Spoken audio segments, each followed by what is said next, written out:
A good evening from my side to you all. My name is Ruth Afriyie Agyemang, an MBA Year 2 student, Logistics and Supply Chain Management. This evening, I'm presenting on the topic, Regenerative Supply Chain. Now, I want you to join me whilst I give you the totality or the full gist of Regenerative Supply Chain. First off, we will see the outline of the topic where we have the introduction, and then we'll define supply chain because that is the main cause of what we are treating with this subtopic under. And then we have the concept of regenerative supply chain. We have the technologies enabling regenerative supply chain. We will also tackle some case study and practical examples, the benefits of regenerative supply chain. We have the strategies for implementation, some future trends, recommendation, and the conclusion of the topic. Now, let's define what supply chain is. I'm saying that supply chain is the journey of a product from raw materials to the customer. So everything that helps to convert raw materials into the finished goods and then finally to the final customer is what supply chain entails. And then we are saying that supply chain management is the planning, supervising, and execution of the system. Now, let me give you the full gist of regenerative supply chain. From my research, I've said that regenerative supply chain is a type of supply chain that goes beyond just being sustainable, thus doing less harmful things that actively restore, renew, and improve the environment, communities, and resources involved in production and distribution. So anything that helps to improve life, anything that helps to change old stuff into new through distribution and production is what we call regenerative or regenerating it. You get it? So I try to break the difference between regenerative supply chain and the traditional supply chain. And I'm saying that the traditional supply chain focuses on efficiency, reducing cost, profit, how to maximize profit. But for regeneration, it focuses on restoring the ecosystem, restoring the environment, improving the community, and long-term value chain. Because what is supply chain without creating value? The aim of supply chain is to create value. So now, let's see some key concepts of regenerative supply chain. The first of all, we have, like the word says, regeneration. What is regeneration? It is restoring, renewing, and improving what is damaged. You get it? So we are saying that we don't want to throw damaged stuff away, or we do not just want to dispose damaged stuff, but we want to improve on what is damaged. We want to improve on what we have to also save the future. That is sustainability. And then we are saying circularity. The circularity is extending the life of a product, recycling, restoring, renewing, reusing, everything that has to do with it. The literal meaning of it. And then we have net positive impact. What is the net positive impact? We are saying that we do not want to just reduce damage or just to reduce what is being damaged, but we want to be able to fully create impact, fully create a positive change in the environment. And then we are saying natural capital enhancement. What we are saying is that regenerative supply chain has to do with some level of capital investment, and so we will see that as well. And then the social value creation, it is to, at the end of the day, we want our future to be sustainable. You get it? Sustainability is all about creating some future value. So at the end of the day, we want to create value to the community where the generation now can leave something that will sustain the generation tomorrow. Now, some key features of regenerative supply chain. We are saying that it helps to restore the environment. Obviously, when we are not emitting carbon in the atmosphere so much, it does not deplete the ozone layer, okay? And that it helps to restore the environment. How? By minimizing diseases, minimizing cost and all of those things. And then it helps to reduce waste by reusing, recycling, and regenerating materials.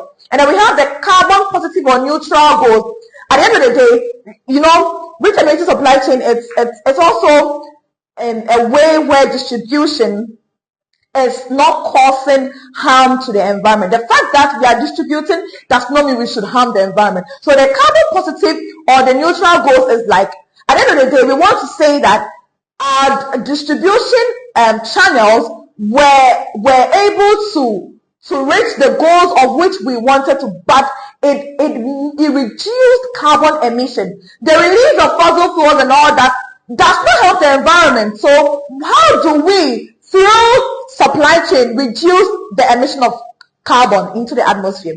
That is the goal of regenerative supply chain. And then think long term. Regeneration is not a short-term goal. It's a long-term goal where we want to be able to, like I said, create sustainability where the generation today can hand over something beneficial to generation tomorrow. And then the last one is community and social impact. When there is recycling, reusing, and then when the environment is being restored, it helps to also create impact in our communities and our societies.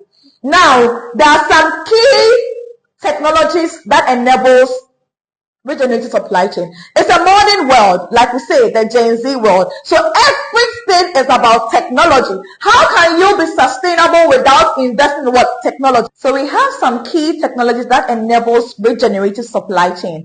One, digital traceability technologies like blockchain. What blockchain does is that it's a digital system for recording information in a way that is secure, transparent, and hard to change. So it helps to create transparency whilst tackling regenerative supply chain. And then artificial intelligence, AI, and data analytics also helps to also ease and speed up the work when it comes to regenerative supply chain. Remote sensing and geographic information system. So for my company where we work, we use this some sensory tools that helps to track energy emissions and all that. What we do is that because we focus on clean cooked products, we want to reduce the use of fuel, you get it? So we put these sensors on the stove that helps to read the energy level. So there is this extent we do not want to go. We do not want the fact that you are cooking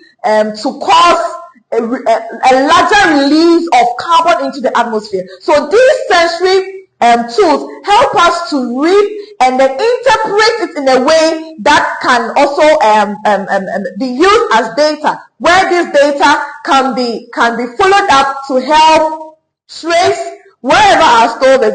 And then when we get to wherever our stove is, this particular person who uses it more will be educated in a way that will not help that would help to reduce carbon emission on the part of that person or the user. And then we have Internet of Things, the IoT. And then other tools like drones, GPS mapping, support regenerative supply chain advancement. Now let's move on to the next slide. So I did a case study on the Patagonia Regenerative Cotton Initiative. So this particular company focused on cotton. They are into clothing, and then this clothing that they also help partner with some farmers who grow the cotton, and they did a wonderful study how the cotton growth or the growth of cotton helped their company reduce or focus on regeneration. Yes, so let's watch this short video whilst one worker there elaborated on what they do with the cotton growth farmers and all of that. Supply chains, we're going back to what we call regenerative organic cotton, which is where there is a net positive carbon impact. So I spoke about a net positive impact, and then they are also saying that their focus was also on the net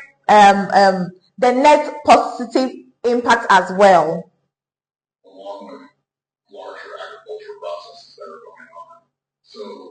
So let me say a little about this. So what they are doing is that these farmers who grow the cotton practice some regenerative methods or practices like the crop rotation and then the combustion. What they are saying is that, you see, crop rotation, where they grow the cotton at the same place or on the same land over and over and over again. Do you know what this does? It helps to reduce the use of chemicals. Do you get it? And all these things are helping to save costs. Yes. So let's move on to the next slide. So basically, that was what he was talking about the Patagonia Cotton Initiative. And then we have this Blue Ocean Corporation who who also channel their effort towards regenerative supply chain. So let's watch this quick video. End of one cycle could spark the beginning of another. We build a world on a straight line. Extract, produce, discard. So what they were doing is that you see the plastics that we use, bottled water, bottled oil cans, bottled drinks, and all of those things. They change all these plastics into something else. Recycling. Yes, so let's keep watching. Water, the air. But there's another way. A regenerative supply chain. So we can see from they use bottles and then papers. Yeah. It heals what was broken. Soil becomes a cradle, not a grave. Waste turns to wealth. Every product, every process feeds the cycle. Yeah. So basically, that was what they are doing. Their focus was to help make the environment greener. You get it? So you think you are disposing, but then disposal is for a better purpose. So let's move on to the next slide. Here is a wonderful thing to see because I work with EnviroFit International, and then we have a local subsidiary called EnviroFit Ghana where I work. So we focus on building clean cook stoves, and then I have lined them up here. This is our charcoal stove, this is our firewood stove, and this is also our firewood stove for school feeding projects. And then this is our LPG stove and then our LPG gas bottle. So what we did is that we wanted to create, so our focus is to reduce waste, okay, and then reduce carbon emissions into the atmosphere. So we are saying that people who cook, and then our targeted market was farmers. They said that farmers cook a lot, especially when they go to their farms. They cook a lot, and then when they cook, they emit a lot. The smoke and everything don't help the environment. So what we did is that, okay, let's build up products that will help to reduce carbon emission. Even though you are cooking, we want you to be able to cook in a cleaner way. And you see, because our focus is to reduce waste, we practice the postponement delivery, where our supply chain methods are such that if we get customers patronizing us or placing orders for our goods, we do not just bring it to you. We will wait till we have gathered deliveries in a larger quantity where we will go once. Going once means that we do not want to also waste fuel, or by the use of distribution channels, we are also disposing carbon or emitting carbon into the atmosphere. You get? So the postponement delivery also help us to reduce waste, the waste of fuel and all of those things. Yes. So these are the products where we build, and then this also helps to reduce carbon emission into the atmosphere. We do not want your cooking one more time to contaminate us. So creating sustainability and energy sustainability methods. Yes, let's move on to the next slide. Let's watch this short video. So Nana McBrown was telling people what our product is about, or telling the world what our product is about, and then what you need to do. But it's just a short video I want us to watch. Yeah, and then we move on. So you see, pause. You see what she did. You need just 10 pieces. I trust you. This product, you need just 10 pieces to cook, because we want to also reduce deforestation. The cutting down of trees, okay? So even though we are cutting down the trees, we are making sure that we are not cutting too much. That's just it. So let's watch the video. Yeah, so let's move on to the next slide. Yeah, and then we have the Grumbles CHEP. But because of time, I want us to move on to the next slide, and I'll come back to this. Yeah, so some global and local examples. For supply chain regeneration, Tesla, with its headquarters in Austin, uses regenerative energy in manufacturing and promotes electric transport, which helps to reduce carbon emissions across supply chain. This is self-explanatory. Tesla is now, you see the hybrid nature of cars, but Tesla now has cars that are fully electronic, meaning that there is no carbon emission, nothing is you're not going to emit any carbon into the atmosphere to also create, any danger to the environment. So the use of these Teslas and then these electric cars are really, really contributing positively to regenerative supply chain. And then we have Envirofit Ghana, like I said, we are focusing on the use of clean cook stove to reduce deforestation, one, air pollution, two, and then also to reduce waste through our postponement deliveries and all of that. That's our focus. And then we have the Patagonia, like I said, they repair old clothes and uses recycled materials. They repair old clothes and uses recycled. So this Patagonia is an American company. It's a clothing company, and then it is known for activity and sustainability business practices. So what they do is that they use regenerative, organic, certified cotton and materials. So through crop rotation, they help regeneration supply chain, and then the composting, where they return nutrients to the soil. So let's move on. And then Nestle Ghana. So Nestle also adapts regenerative farming practices like crop rotation and then reduce chemical use, like I said earlier. So there are some challenges and limitations to this. The first of high initial cost. It is very costly when you want to practice sustainable supply chain or regenerative supply chain. Yes, because it involves technology, like I said earlier. The use of the blockchain system and the AI and data analytics and all of that are very, very capital intensive. So if you want to practice that, you should be able to also look out for capital investment methods. And then we have the training, because we have to now train people to be sustainable. You get it, to be able to live the sustainable way or the regenerative way. And then the new system. Then we have lack of standardized metrics, making comparison and reporting difficult. There are no standards to what we want to measure, and then it makes reporting difficult. Like even in my company, sometimes because we are focused on the project, how to push the reduction, how to be regenerative and all of those things, and we forget about the report side of it, that at the end of the day you are going to report on what you are working on, and it becomes very difficult and challenging sometimes. And then the complex supply chain coordination. The coordination is quite complex, and then it doesn't help what we are doing. And then lack of public awareness and skills. Publicly, people are still negligent about regenerative supply chain. So we need to create more awareness to this particular focus in supply chain. And then limited technology and infrastructure. Even in Ghana, how many companies have the full technology to even help what do we call it, sustain the environment the way we want to? It's a challenge. So there are some strategies for implementation. We are saying that we can shift from less harm to net positive impact. Net positive impact means that we are not just reducing, but we are making sure that we are restoring, renewing, recycling, and then making things right. And then we have sustainable and ethical sourcing. And then the circular economy integration. The circular economy integration is that it focuses on the recycling and the reusing. Yeah. And then the use of enabling technologies. All these technologies are going to help us be regeneratively sustainable. Yes. So let's move on to the next slide.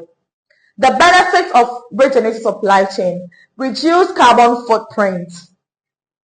And then environmental restoration. When we are not cutting down trees, when we are not releasing fuel into the atmosphere, when we are recycling and restoring and bringing old or reusing old stuff in a newer way, it helps to restore the environment, make the environment greener and all of that. And then the waste reduction and resource efficiency. Yes, regenerative supply chain helps to reduce waste and then use resources efficiently and wisely. And then long-term cost saving, because when we are doing things right in our present, in the future we are able to reduce the cost involved there, and then future generations are going to benefit from this. And then the greater supply chain resilience, building supply chain resilience, and then sustainable resource availability. Sustainable resource availability is going to where there is available resource for the future, because we're able to put in measures that will help our future goals. So some future trends: increased use of digital technologies. So we have to consciously build technologies that are going to help us measure regenerate or sustainability, that are going to help us transfer or keep proper record of whatever regenerative supply chain measures we are taking, and then the growth of regenerative agriculture. So regenerative agriculture is where farmers or agriculturists practice the crop rotation, like I said, the composting, where they cultivate on the same land to help reduce the use of chemicals for farming, because chemical emission into the atmosphere is also very unharmful to man. You get it? To man, to living things, animals, and everything. And then the expansion of the circular economy. So the circular economy is going into circles. So what has been used, going to circles to be reused. So the circular economy is going round, reusing all things, recycling, you get it, renewing old materials, old resources over and over again. It's very helpful. So we have to be able to create more awareness on that. And then better measurements and reporting tools. Like I said earlier, we have to get very good reporting tools to be able to measure what is being done, or the contributions being done towards regenerative supply chain, and collaborations across value chains.